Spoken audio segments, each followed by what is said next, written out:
Hey guys, hope you and your families are still doing well.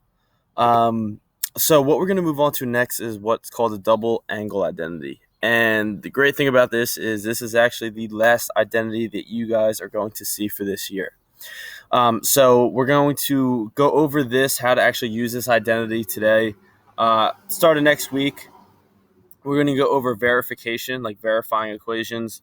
Then we're going to review and have a quiz on this stuff. All right, but this is the actual last identity working with these trig functions that you guys have this year. So that's a good thing. All right, so let's work with this double angle identity. Now, you guys are going to see also in Google Classroom, I did actually attach the identities for this double angle that you guys are going to need to know. Big thing here is if you look at cosine, you actually kind of have like three options. The last two we're not really going to worry about. These two we're actually going to worry about when we actually have to start to verify, which will be more like we said next week. So today you're really just going to focus on that top one. Okay, all right. So let's start off by doing problems 1, 2, 3, and 4, and then you guys are going to have to do the remaining part for your assignment today. All right, so you guys have to find the exact values of all of these double angle identities if sine of A is equal to 3 over 5 and A is in quadrant 2. So just like we've always done, anytime you're given this information, you have to draw that right triangle to help you out. Now, we have to find x, y, and r, but we're already given sine, and we know that sine is just y over r. So we're given our y value, and we're also given our r value. Now, you guys can use Pythagorean theorem to get your x value, or if you know your special right triangles, because we've been working with them for a while, your x value is going to be 4. Hold on. I just realized I drew this in quadrant. Oh, wait, no, we're okay. Sorry. Okay. All right, but because you are in quadrant number 2, that 4 has to be negative because the x value is negative in quadrant number 2. All right, so let's go through and actually start to figure out how we can use this double angle identities to help us find the exact values of each of them. So the first one we have is sine of 2a. Now remember, a is the actual angle. So I'm going to write that angle A right there. Okay, so if we have sine of 2a, so when we go through and we look for see where we have our double angle identity with sine, it's 2 times sine A cosine A.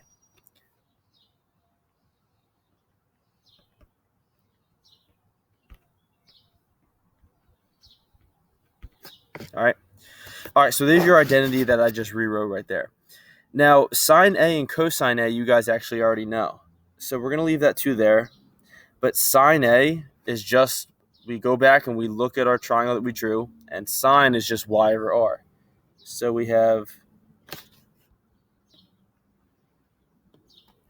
3 over 5. And then when we get to cosine A, well, cosine is just x over r.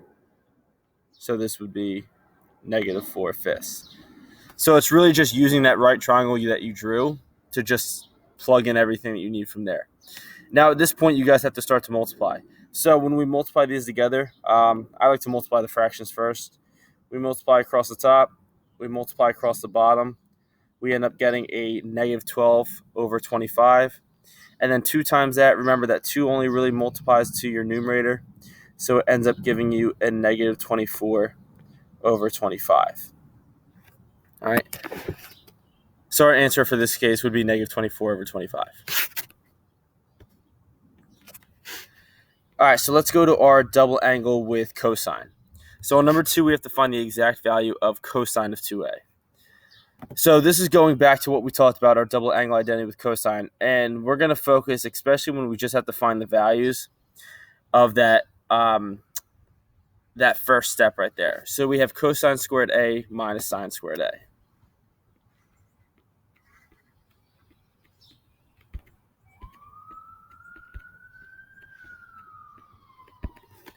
All right, so that's your guys' identity just rewritten. Now, the same thing that we did on number 1 with our double angle of sine, you're going to do with number 2 with cosine. So when I go to cosine and I plug it in, I know I'm going to do x over r, so it gives me a negative 4 over 5. But in this case, it's cosine squared, so that negative 4/5 has to be squared. Then we have our minus sine, and same thing with sine. So when we go ahead and write sine in there, we know we're going to have y over r, and that's going to be squared as well. So once you guys have this, now you're just going to square both fractions. So that's going to give you a positive 16 over 25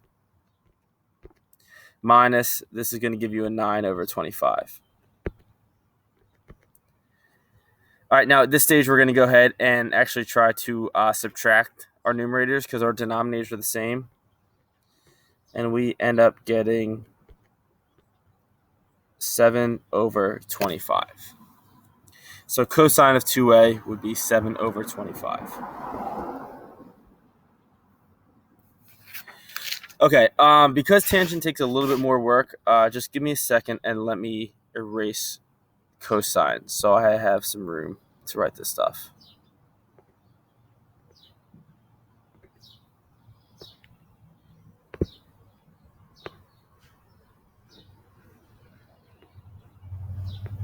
Okay.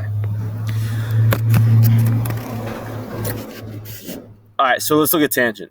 So now we have tangent of 2a. So if we go back to our identity sheet and we see tangent, double angle of tangent says we have 2 times tangent of a all over 1 minus tangent squared of a. All right, so I'm going to go through and just rewrite that first.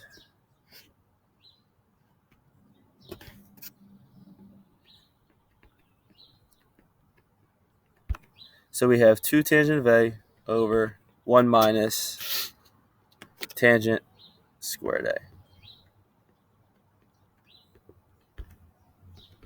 Okay. All right, now just like we did with sine and cosine, same thing with tangent, is you want to take a look at your right triangle that you have made and just plug in your values for what tangent would be. Now we know that tangent is y over x. So all you guys are going to do is look at that right triangle and start inserting y over x. So the top would look like 2 times 3 over negative 4. And that would be over 1 minus 3 over negative 4 squared. All right, so if we keep simplifying this, let's multiply that 2 by that top fraction. So that's just going to end up giving us 6 over negative 4. So that's what our numerator looks like. If we think about our denominator, let's square that first. So that's going to end up giving us a positive 9/16. But since there's a minus sign in front, I'm going to leave that there. All right, so now at this step, you have to try to get a common denominator on the bottom part of your fraction to keep simplifying. So I'm going to write it down here. So our numerator of 6 over negative 4 is going to stay the same. But now that 1 is going to have to turn into a 16 over 16. So you have 16 over 16 minus 9/16. So we have 6 over negative 4. Now when we do that, that's going to give us 7 over 16. Right? So once we get there, we end up with 6 over negative 4 over 7 over 16. Okay, so at this point, remember, anytime that you guys have a complex fraction, and I think we worked with them enough this year that you guys understand what to do, but instead of dividing by that fraction on the bottom, what we're allowed to do is we're allowed to take that fraction on the bottom and flip it and multiply it by the top. So that means I can multiply my numerator by a 16 over 7. And when we do this in this case, we can look to cross cancel.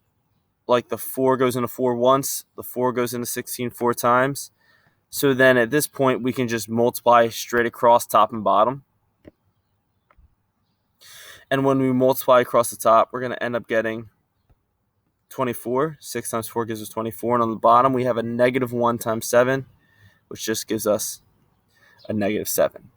So our final answer for tangent would be 24 over negative 7.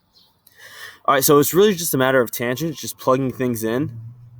But then you are going to have to do a little bit of work to get a common denominator, and then you have a complex fraction that you have to try to flip and multiply. All right, last one I'm going to go over is when we have number 4 and we see secant. And this is true with either secant, cosecant, or cotangents. But just give me a second again to go back and erase tangent. so I have some room.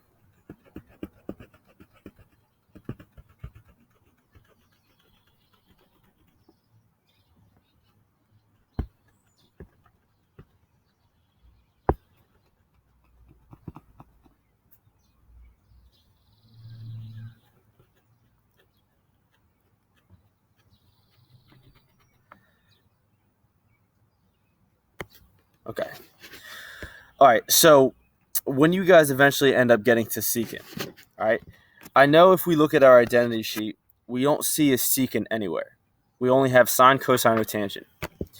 But when you see a secant, what you're going to do, just like we talked about with our last identities, you're going to treat this as cosine first. So you're going to treat it as a cosine identity. Just the one big thing that you have to do at the very end is make sure you flip that final answer. So we're going to treat it as our normal cosine identity, and then our final answer we're going to flip. So I know we already did this with number 2, but we're going to have in this case cosine squared A minus sine squared A. All right, that's our identity, our cosine identity right here that we're going to use. So now when we go and plug this in, we know cosine x over r gives us a negative 4/5 minus, oh, sorry, that has to be squared, minus sine squared A, which we put y over r. So that gives us our 3/5 squared. We square both of them. We end up getting 16 over 25 minus 9 over 25. We know that they have common denominators, so when we go through and we actually subtract the top, 16 minus 9 we know gives us 7, so we end up with 7 over 25. But because we're working with secant to start, that just means you have to flip this.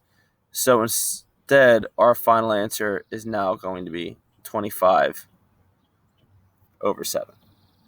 All right, so that's true if you see secant, that's true if you see cosecant, and that's true if you see cotangent. Always treat them as cosine, sine, or tangent, and then your final answer, you would just have to flip them. All right, so like always, guys, if you have any questions at all, please let me know. I'll hold a Google Meet today. If you want to, feel free to hop on, but you guys have to complete the rest of this for your assignment today. All right, hope you guys have a good rest of your day. I'll see you later.